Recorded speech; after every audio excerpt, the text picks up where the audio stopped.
Good afternoon and welcome to the Small Business Briefing. It is Monday, September 27th.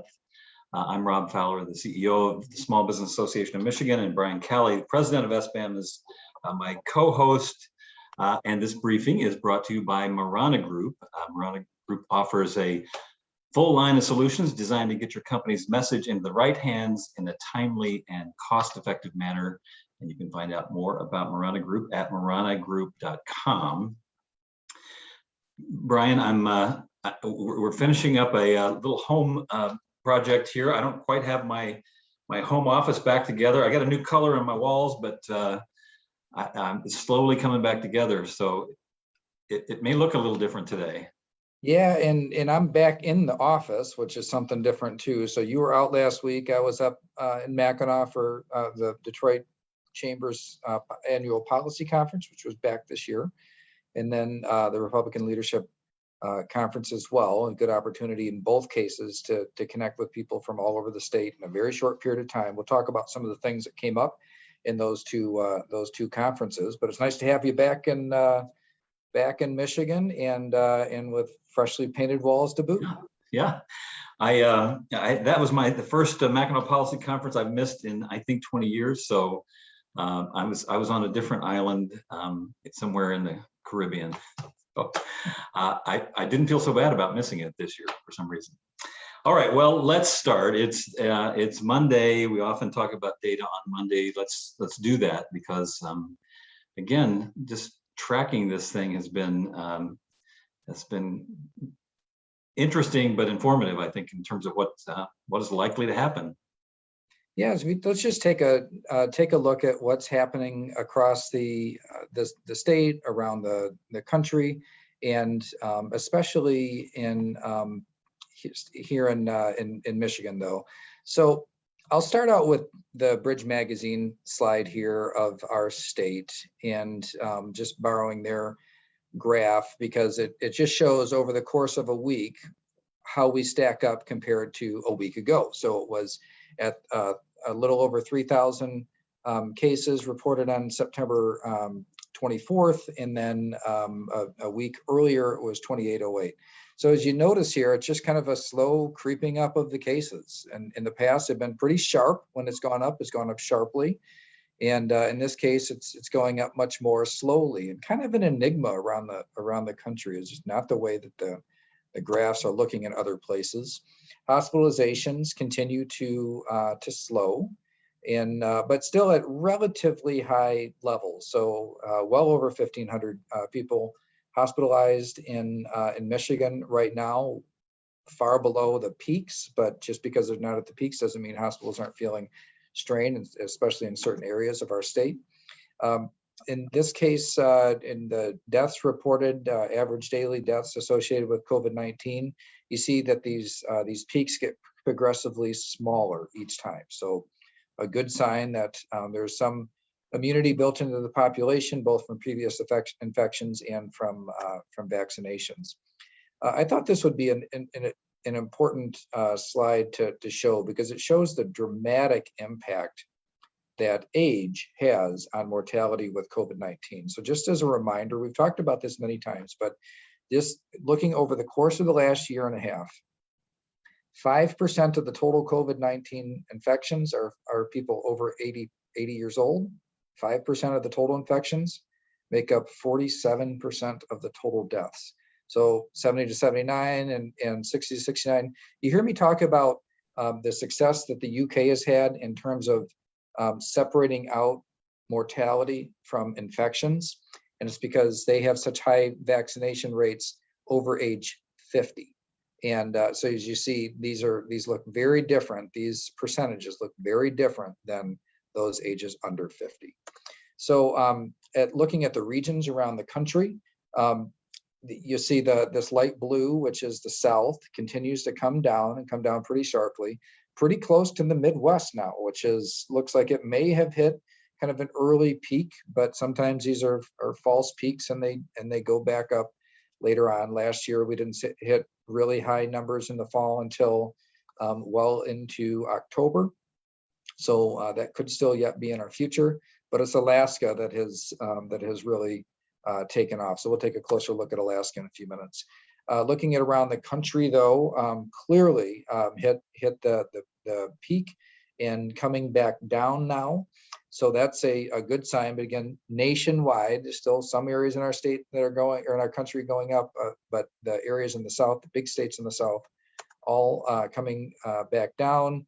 Hospitalization nationwide looks very similar in coming back down. And the lagging indicator of deaths reported per day looks like it has nationwide hit a peak as well, and hopefully will start to come down. Based on what the hospitalizations and the infection rates look like in the country, we would expect this number to start going down here pretty soon as well. I thought it made sense to take another look at our neighbor to the south, Ohio. So you see, Ohio has really only had one big peak in their past. So this is the second one. Higher numbers than Michigan. You notice Michigan didn't go up sharp like that. Part of that, I think, is because Michigan has had other ways, more natural immunity in our population as compared to Ohio, in addition to vaccination rates, which are pretty comparable between the two states, but still looks like they're on their way down as well. Hospitalizations, which lag this is the infections, hospitalizations lags that, and it looks like it's starting to crest, which would be a good sign. And same with deaths in Ohio. But you'll notice that, I mean, again, in Ohio and a lot of other states around the country, their experience both with hospitalizations and deaths looks different than Michigan's does. Looks more severe as compared, whereas Michigan last spring looked a lot more severe than most other places. Also, just a quick look at Alaska. Now, Alaska is a very rural state, but they're experiencing both in hospitalization, deaths, and infections the highest rates of any time during the pandemic. So they're hitting their highest points, and that's hopefully Michigan's highest points are way behind us. But again, many states never really experienced the type of impact of COVID that Michigan did earlier on in the pandemic. Looking at the United Kingdom, this chart, it's a bit of an enigma. You know, the cases they went up high, they came back down pretty sharp, and then they've kind of hung around in that, 30,000 or so case range. And then, but if you look at deaths, they remain low. They leveled off and have stayed low compared to previous peaks. So I think that if you look at the UK, two things that they have in common, or one thing they have in common and one thing that's a distinction. They had this big wave here, which was the Alpha variant, and it does look like those that have antibodies from an Alpha variant infection have pretty good protection against Delta, and then they also have the vast majority, over 95% of those age 50 and above have been vaccinated. So you put those two things together, and that's when you get a result like this. Their infection rates can go high, but their mortality stays low. So if there were a country that I was looking around the world and trying to kind of shoot for, aim for, I think that the UK sets the standard. Particularly for their vaccination rates among the older populations. Is that the point? Yeah, exactly. Yeah. So I mean, basically, they have stayed open. They've taken all of the additional restrictions off their economy and have for a few months now. And even though they've seen infection rates go up because their population over 50, you notice here in this country, they keep on using age 65. Yeah. And I get that's the Medicare age, and that's when we think of as kind of being older age. But with COVID-19, it's over age 50 is when the mortality risk and the serious illness risk go up quite a bit. So their success at over age 50, as opposed to just over age 65, I think is the real key to keeping the severe cases as low as they have. Yeah. All right. Well, let's move along. It's a big week in Washington, D.C. for a couple of reasons. It almost seems like things are now culminating, and sometimes it takes a deadline to make that happen. The federal fiscal year is October 1 to September 30, so they're coming up on the end of the federal fiscal year, and they don't have a budget for next year yet. And the little trick that they often use in Washington is a continuing resolution, meaning just keep going with the budget we had last year. So there's talk about government shutdown if they can't pass a continuing resolution. There's also the debt ceiling, the current debt ceiling, we're right up against it. So let's talk about those two things first.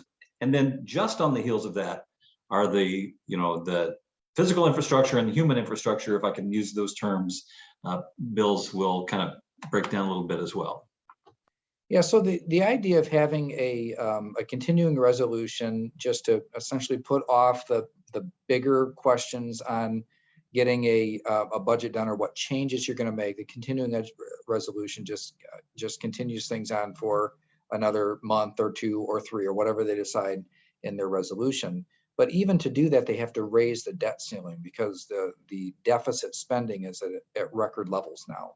And what's on the table is to take it at levels that are far, far beyond what even the last year and a half have entailed. So this is all coming to a head now. They'll always say, hey, you've got to raise the debt ceiling and do this continuing resolution, or else the federal government will default on its debts. And this usually comes up because technically that's true. They're not going to let the U.S. default on its debts. It's one way or another, it gets resolved before then. The entire, the U.S. dollar is the world's currency. And the idea that the U.S. would have default on its debt would put that at risk. But Republicans and Democrats over the years have used this kind of as a game of chicken. So the Democrats will say, well, we're not going to do a continuing resolution unless you give us a raised debt ceiling and approve this higher spending. Republicans say, we're not going to do that unless you keep spending at a more reasonable level. And they play chicken until they come to an agreement to finally get it done. So one way or another, this is, of all the things we're going to talk about today, the one thing that I'm confident in is that they will get some sort of spending deal done, even if they have to do in the short term, sometimes like a shutdown, and they put the barricades up at the national monuments, and they have these like images. Right. So sometimes they'll do that for a while they're seeing who blinks first. But I'm confident that at the end of the day that the U.S. federal government is not going to default on its debts. So that's the, I suppose, backdrop for the other things that are happening. And let's talk about what's being called in DC the Bipartisan Infrastructure Bill. And this is because it's already passed out of the Senate with 19 Republican votes and all the Democrats in the Senate. And it's in the House. One would think it would just pass immediately in the House, and yet it hasn't. And it's a big number in itself. $1.5 trillion, I believe, is the number on it. So this is where things get really complicated and everything's kind of tangled up together. So you have strong bipartisan support for an infrastructure spending bill, which is more along the lines of the things that you traditionally think of as infrastructure. Now, when I say those words, most of the people listening are thinking roads and bridges. The majority of this bipartisan infrastructure bill is not roads and bridges, but it is generally what you consider infrastructure. It'd be rail and transit systems, it's airports and broadband infrastructure in addition to roads and bridges. So there's a whole bunch of different things in this infrastructure bill. A lot of strong bipartisan support, not unanimous, but pretty bipartisan. So they call this one BIF, Bipartisan Infrastructure Bill. So that bill is it passed out of one chamber and it's sitting in the House. The problem that Speaker Pelosi has in the House is that there are many members that they don't want to approve that bill without being assured that the House will also pass out another $3.5 trillion in what they're calling human infrastructure, but it's mainly social services. So an increase in the social welfare programs of the federal government. And there's a difference here. And the reason why I think this is really going to come to a head and why this is particularly important is because in the previous year and a half, we saw both under the Biden administration and the Trump administration, extraordinary additional spending, but they weren't ongoing spending obligations. They were meant to deal with direct ramifications of the of COVID-19, of the pandemic. So they were extraordinary items that were meant to be kind of one and done. We talked a lot about the Paycheck and Protection Program. Like, that's a program that was supposed to be there and then it goes away. And so even though there was a lot of spending during that time period, there were programs that are there for a specific purpose, and then they do not continue on into the future. The difference with what's on the table now is that these are expanded spending programs that far dwarf any of the bills that came in the last year and a half, $3.5 trillion. But it's meant to be regular ongoing obligations of the federal government. And so it would put us in an ongoing deficit position at a whole nother level. When we talked last time about when we did the spending comparison between FDR's New Deal and everything that happened in that decade of the New Deal before, adjusted for inflation, and what had already happened pre this week was way, way beyond the changes that were made in the Roosevelt administration in terms of overall spending obligations of the federal government. This would take that and increase it by another $3.5 trillion, which dwarfs any of the previous spending bills. So that's why I think you see things kind of coming to a head, is that there isn't a good chance, there's no chance that you're going to get Republican support on it, but a lot of the moderate Democrats as well are saying, look, at some point, there has to be a reasonable relationship between money coming in and money going out. You can't continue to spend at that level. And that's why you see so many kind of side proposals or side arguments within this proposal for massive changes in the way that the taxes are handled in order to try and essentially fund some of the spending, some portion of the spending that's being proposed in Washington today.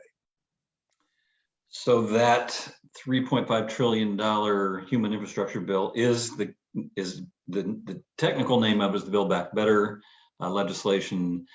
In it are a whole lot of things. In fact, I think we're just discovering some of its contents.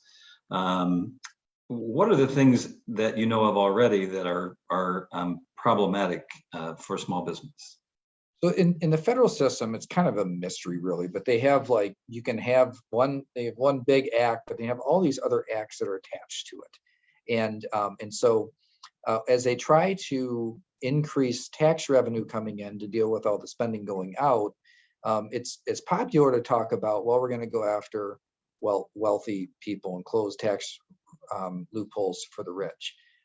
Let me give you a couple of examples of things that would have a detrimental impact on small businesses.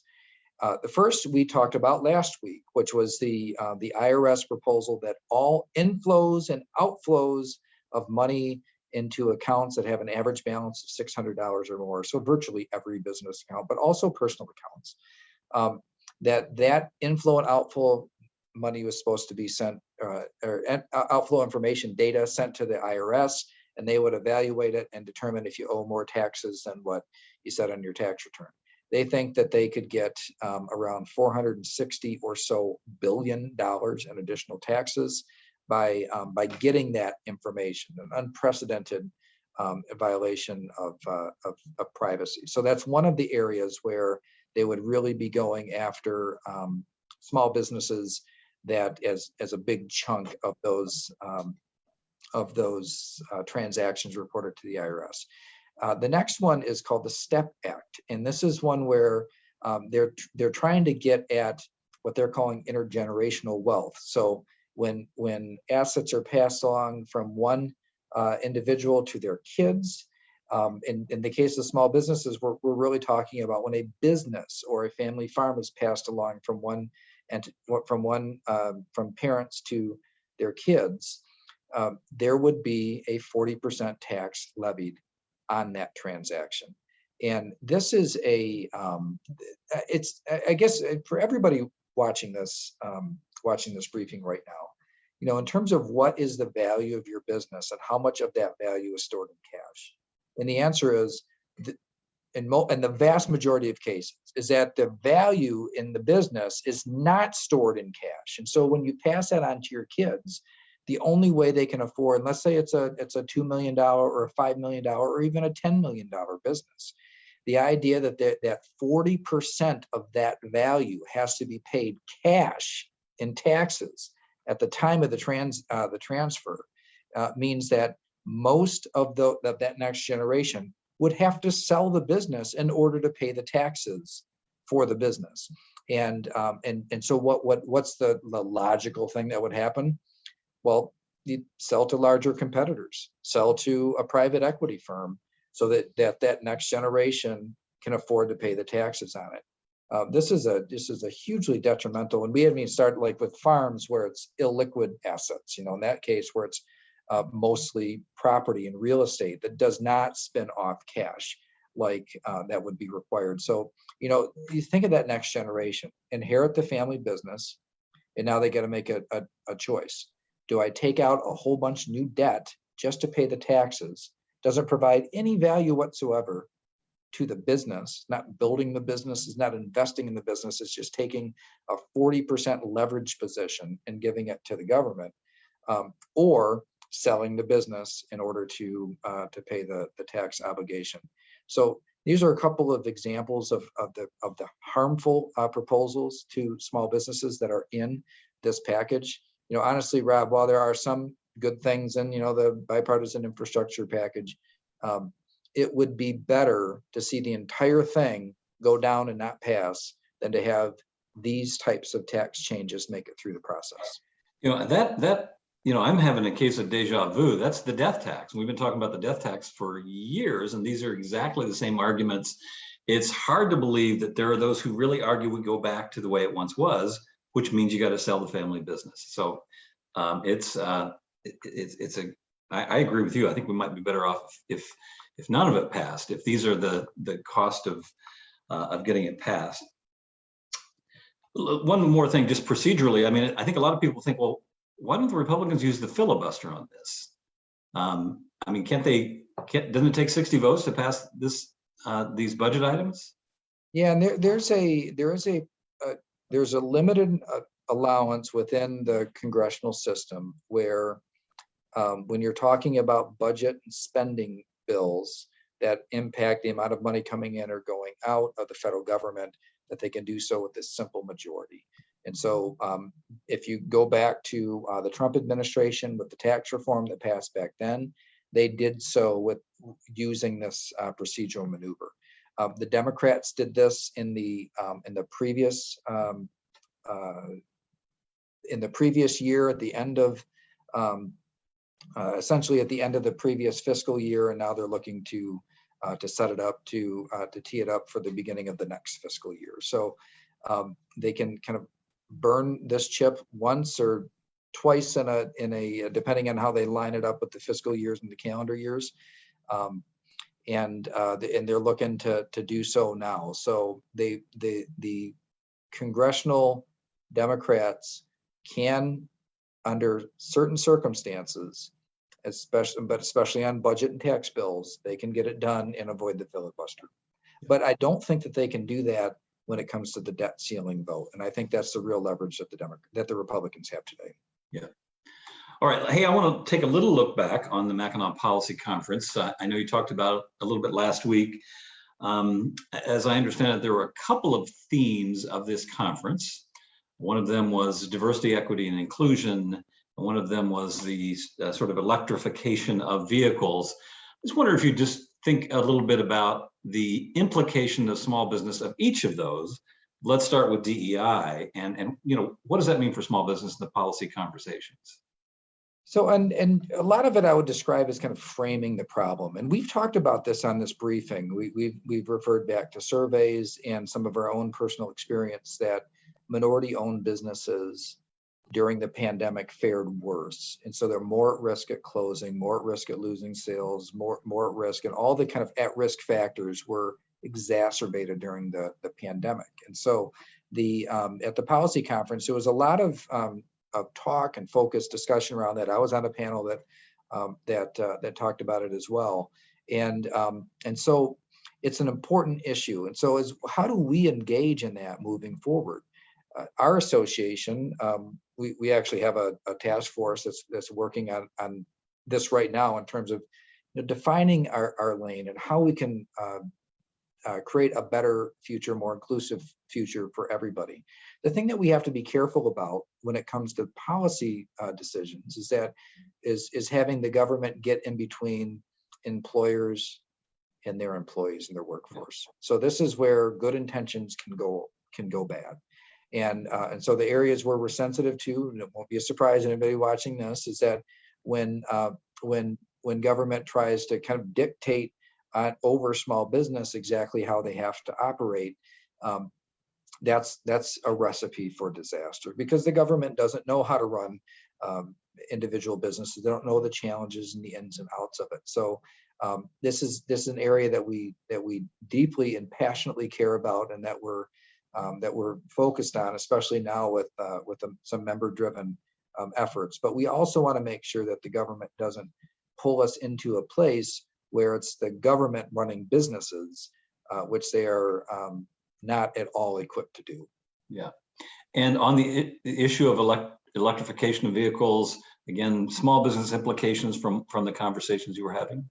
Yeah, so in this case, clearly our state is a leader in electrification, in the human infrastructure, the engineering, design capacity that exists in the state. Also, the smart roads and the research that's happening on our roads and the all-weather conditions and autonomous and electrification of vehicles, that Michigan is perfectly positioned. It makes sense that you'd say, hey, how can we advance this? And so there's a lot of talk about making Michigan a place where a person with an electric vehicle can travel anywhere and not have to worry about charging infrastructure. And so great goal. One thing that we want to make sure, though, as we move forward, is that the government doesn't step into the role of vehicle fueling. That is a private sector activity. So we have an infrastructure for gasoline and diesel, and even auto propane that exists in various stages and in all kinds of ways around our state, and it's a private sector opportunity. And when it comes to electrification and meeting the charging fueling needs of the fleet of tomorrow, that it will be our hope and part of our agenda to ensure that as we move forward on expanding charging infrastructure, that it happens with the private sector, not outside of the private sector. Yeah, a huge threat of a public infrastructure competing with what has traditionally been private. So, good catch. Hey, let's also look ahead a little bit at the Mackinac Policy Conference and the Republican Leadership Conference that followed immediately afterwards. Lots of talk about, in this case, Republican candidates for governor. And so let's set the stage. 2022, it's already fall of 21. A year from now, we're going to be actively engaged in a campaign for governor, lieutenant governor, secretary of state, attorney general, House and Senate seats, not all the Senate seats, but a third of them? No, it'll be all the Senate. It'll be all the Senate seats. Yeah, all the That's state right. Senate seats. Yeah, all the state Senate seats and all the state House seats and our congressional delegation, all in redrawn districts. Well, except for the statewides. It really is a recipe for a lot of chaos, but it's not too soon to start looking to see what's happening. There's a couple of public polls and then a straw poll taken on the island. So we know who the Democrats running are going to be for the statewide offices. Gretchen Whitmer will run for re-election. Dana Nessel will run for re-election for Attorney General, and Jocelyn Benson for Secretary of State. Presumably, Garland Gilchrist will run for re-election with Gretchen Whitmer as Lieutenant Governor. So on the Republican side, though, they got lots of challenges that are lining up. We saw them in various ways over the course of the last week. There are 12 people who have filed the paperwork to run for governor as a Republican. They'll have to duke it out in primaries next year. And so in both public polling and a straw poll that happened at the Republican Leadership Conference last week, James Craig, the former chief of police in Detroit, appears to be way out ahead. However, you do have, as I've mentioned, 11 other candidates out there. Tudor Dixon, who's a conservative news personality that was up on the island, and the straw poll did pretty well. Public polling still not showing up much, not a known entity. Garrett Saldano, who's a chiropractor from the Kalamazoo area, kind of had a competing event in Antrim County at a farm in Antrim County, had a very big crowd there while the Republican Leadership Conference was happening. So while James Craig was there, Garrett Saldano was at this other event. And so you have somewhat of a schism here happening in terms of the Republican Party. Nothing new. Democrats have these problems too in terms of different factions within, but ultimately very, very active. On the Attorney General side, you see State Representative Ryan Berman and former state representatives, former Speaker Tom Leonard getting in the race, in addition to DePerno, who's an attorney who's been involved in some of the election challenges. Tom Leonard won the straw poll on the island. That's important because that position doesn't go to a primary, it goes to a political convention that chooses who the Republican nominee will be. And then for the Secretary of State, there's only one announced candidate for Secretary of State, but there's a handful that are thinking of it. So all of these races are kind of, we'll cover this in more detail in the future, but a lot of activity that is happening right now, and we expect that once, especially after you get past the first of the year, that the election cycle will be full on. You will not be able to miss it. And obviously, for those who may not have known us before this whole pandemic and not familiar with us, we take these pretty seriously, and we endorse candidates for office. We do our homework, we do the research, we ask them only through the lens of small business, would they be friendly to us? Whether they've already been serving, and we can look at their voting record, or we can look at the answers to survey questions.